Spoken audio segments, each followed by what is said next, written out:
আসসালামু আলাইকুম। জানিয়ে দেব সর্বশেষ আপডেট বাংলা সংবাদ। শুরুতেই শিরোনাম। ডক্টর ইউনূসের বিরুদ্ধে ১৩ দফা অভিযোগ নিয়ে ১লা ফেব্রুয়ারি থেকে মাঠে নামছে শেখ হাসিনার দল। বাধা দিলেই আরও ভয়ঙ্কর কর্মসূচি ঘোষণা, থাকছে বিস্তারিত প্রতিবেদনে। এরপর জানিয়ে দেব বিএনপির ১০ মারাত্মক দুর্বলতা তুলে ধরলেন পিনাকি ভট্টাচার্য, থাকছে বিস্তারিত প্রতিবেদনে। এদিকে পদত্যাগ করতে যাচ্ছেন উপদেষ্টা আসিফ নাহিদ, থাকছে বিস্তারিত প্রতিবেদনে। শেষে জানিয়ে দেব দুর্নীতিবাজরা যেন ক্ষমতায় না আসতে পারে জানালেন জামায়াতের আমির, থাকছে বিস্তারিত প্রতিবেদনে। শিরোনাম শুনছিলেন, এবার বিস্তারিত। গণ অভ্যুত্থানের ৬ মাসের মাথায় মোহাম্মদ ইউনূসের সরকারের বিরুদ্ধে মাঠে নামছে আওয়ামী লীগ। কদিন আগে দ্য ওয়ালে লেখা হয়েছিল, আওয়ামী লীগ নেত্রী শেখ হাসিনা দলকে প্রস্তুত হতে নির্দেশ দিয়েছেন। মঙ্গলবার আওয়ামী লীগ এক পেজ বিজ্ঞপ্তি জারি করে ১লা ফেব্রুয়ারি থেকে ১৮ ফেব্রুয়ারির মধ্যে মোট ৯ দিন গোটা বাংলাদেশে নানা কর্মসূচি পালন করবে। মোহাম্মদ ইউনূস সরকারের বিরুদ্ধে মোট ১৩ দফা অভিযোগ এনে এবার পথে নামার ডাক দিয়েছে শেখ হাসিনার দল।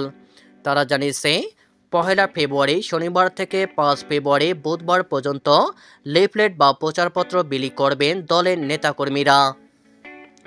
৬ ফেব্রুয়ারি বৃহস্পতিবার দল প্রতিবাদ মিছিল ও সমাবেশ করবে। ১০ ফেব্রুয়ারি সোমবারও হবে বিক্ষোভ মিছিল ও সমাবেশ। ১৬ ফেব্রুয়ারি রবিবার অবরোধের কর্মসূচির ডাক দিয়েছে দল। ১৮ ফেব্রুয়ারি মঙ্গলবার দেশব্যাপী সকাল সন্ধ্যা সর্বান্তক কঠোর হরতালের ডাক দেওয়া হয়েছে। আওয়ামী লীগ বলছে, এইসব কর্মসূচিতে বাধা সৃষ্টি করা হলে দল বড় আন্দোলনের ডাক দেবে। বিএনপির ১০ মারাত্মক দুর্বলতা তুলে ধরলেন পিনাকি ভট্টাচার্য।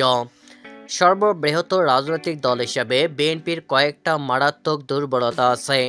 আমি সেই জন্যই বিএনপিকে সতর্ক করতে চাই, যদি আমরা বিএনপিকে পোস্ট হাসিনা কালপর্বে বাংলাদেশের নেতৃত্বে কল্পনা করি, তাহলে বিএনপির এই দুর্বলতা জাতিকে ভোগাবে। সেগুলো কি কি আসেন একটু দেখা যাক।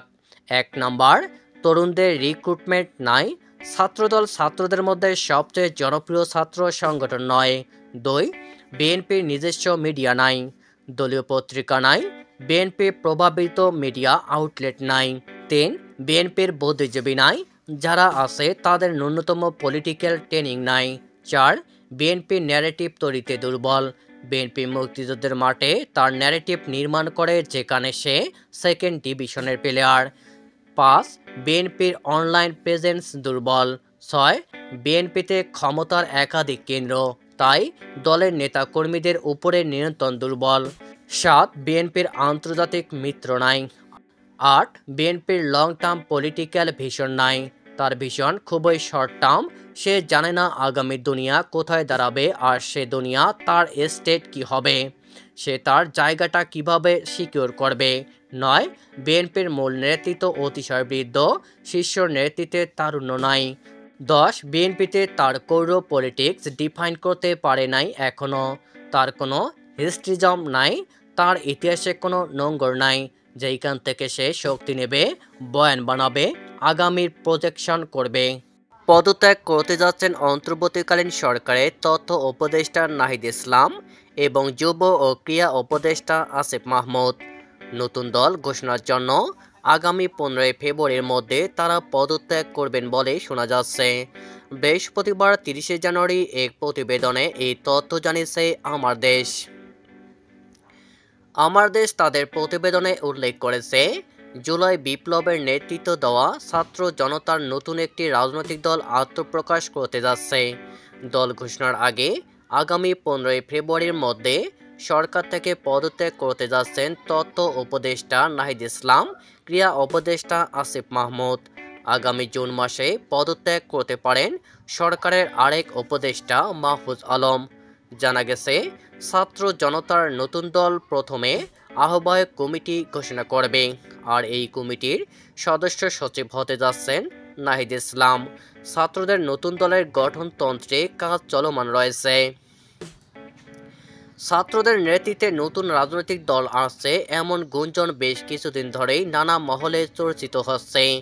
সম্প্রতি এ বিষয়ে বিএনপির মহাসচিব মির্জা ফখরুল ইসলাম আলমগীর বলেছেন, ছাত্রদের প্রতিনিধি সরকারে রেখে তাদের নেতৃত্বে রাজনৈতিক দল গঠন করে নির্বাচনে আসলে তা মেনে নেওয়া হবে না। এরপর উপদেষ্টা নাহিদ ইসলাম এর প্রসঙ্গে গণমাধ্যমে বলেন, তিনি রাজনৈতিক দলে যোগ দিলে সরকার থেকে বের হয়ে যাবেন। জানা গেছে, সাম্প্রতি জাতীয় নাগরিক কমিটির একটি বৈঠকে বেশিরভাগ সদস্য মতামত দিয়েছেন যে অন্তর্বর্তী সরকারে থাকা এক বা একাধিক ছাত্র উপদেষ্টা পদত্যাগ করা উচিত। সাধারণ মানুষের কাছে যেসব ছাত্র উপদেষ্টার গ্রহণযোগ্যতা বেশি, তাদের পদত্যাগ করে নতুন রাজনৈতিক দলে যুক্ত হয়ে নেতৃত্বে আসা প্রয়োজন। জাতীয় নাগরিক কমিটির কেন্দ্রীয় যুগ্ম আহ্বায়ক আরিফুল ইসলাম আদিব গণমাধ্যমকে বলেন, জুলাই গণ অভ্যুত্থানের শহীদ, আহত এবং জনতার আকাঙ্ক্ষা হচ্ছে গণ অভ্যুত্থানে যারা নেতৃত্ব দিয়েছেন তারা সরকার থেকে পদত্যাগ করে নতুন রাজনৈতিক উদ্যোগের নেতৃত্ব দেবেন। তাই সরকারে থাকা ছাত্র প্রতিনিধিদের প্রতি আমার আহ্বান থাকবে, জনগণের আশা আকাঙ্ক্ষার প্রতি সাড়া দিয়ে নতুন রাজনৈতিক উদ্যোগে তারা যেন সামনে থেকে নেতৃত্ব দেন। আগামী দিনে দুর্নীতিবাজরা যেন ক্ষমতায় না আসতে পারে সেজন্য সবাইকে সজাগ থাকার আহ্বান জানিয়েছে জামায়াতের আমির ডক্টর শফিকুর রহমান। প্রয়োজনে সংস্কার করে অন্তর্বর্তী সরকারের কাছে দ্রুত নির্বাচন দেওয়ার দাবি জানান জামায়াতের আমির। জুলাই বিপ্লবের মাধ্যমে নতুন বাংলাদেশ গড়ার প্রত্যয় ব্যক্ত করেন তিনি। এছাড়া প্রতিটি হত্যার বিচার হবে এমন দাবি জানান তিনি। দুর্নীতিবাজদের কথা উল্লেখ করে তিনি বলেন, আগামী দিনে দুর্নীতিবাজরা আবারও ক্ষমতায় যেন না আসতে পারে।